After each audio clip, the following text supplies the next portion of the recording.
Recently the weather where I'm living has been really quite cool. We've been in La Nina for the last 3 years and we haven't really had a hot summer, but on the hot days I start thinking about my Spyder RT, and I think about when you sit behind that big screen, and even at the lowest setting you don't get a lot of air, unless you stand up of course, but then you're not really sitting, are you?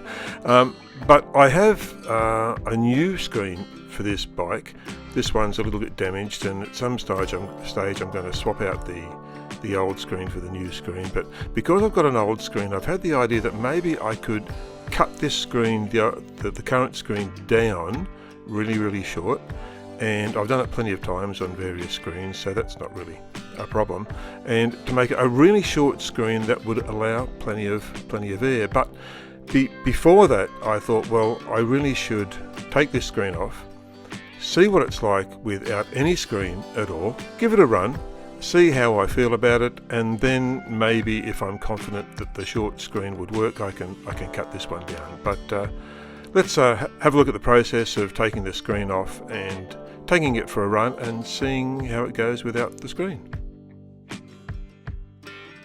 First step in removing the screen is to remove the 2 Torx screws that lock the cover plates onto the front of the screen, and you access those from inside the screen, and you've got one on each side, and it's best to raise the screen so you can get better access with whatever tool you're using.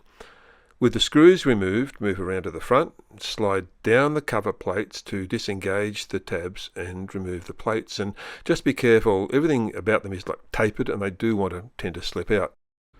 With the cover plates removed, you can access the 4 Torx screws holding the screen to the screen mount. When you unscrew the second last screw, the screen is going to want to pivot on the remaining screw. It's quite heavy, it's not light, so get a good grip when you take that screw out, or better still, get someone to help.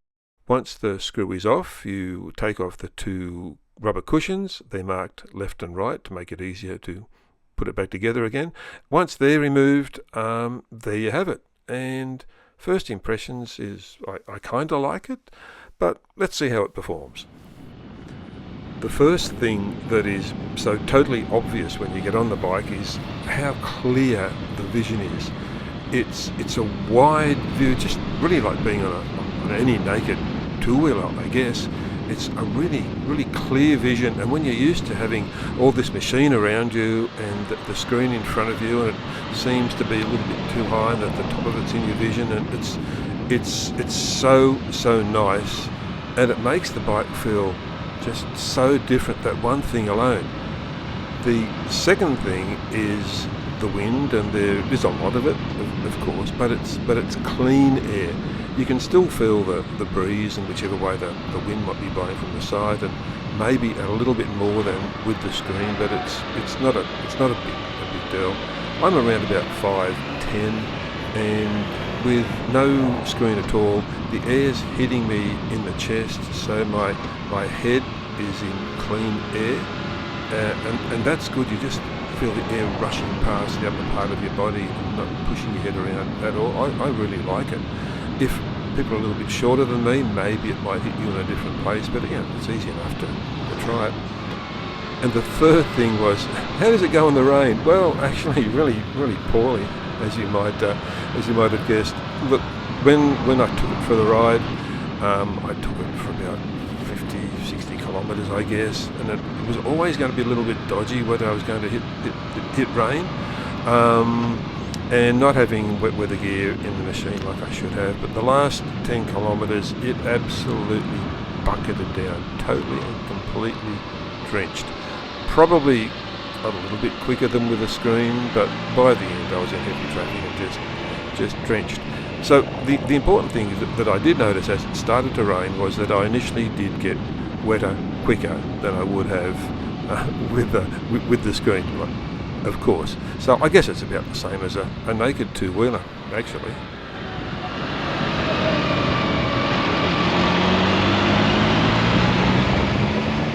When I started this process, it was to see how it would go if I did cut the screen down. But by the end of it, I'm thinking wouldn't even bother. I don't mind the look of it. I could put something in those screw holes or maybe make up some sort of a cover, but it's not the worst looking thing in the world. It just is a really, really nice thing to be able to do and to enjoy it. And I think if I left it that way, that's fine. Maybe I could do something or not. But I'm thinking at the moment I'm going to ditch the idea of making a screen. However, you never know. I might get around to it one day. If I do, I'll let you know.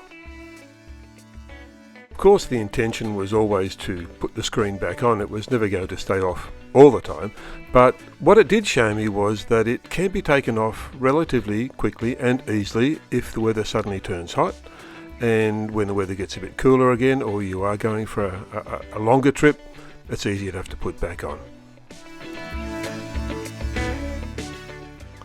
Thanks for watching the video. I hope it was helpful for you, and if you're thinking of having a go at taking off the screen, yeah, do that and just get back and let me know what you think about it. It's something that's really worthwhile doing. So if you found it helpful, give a thumbs up, and you might even like to subscribe. That'd be great. So until next time, go well.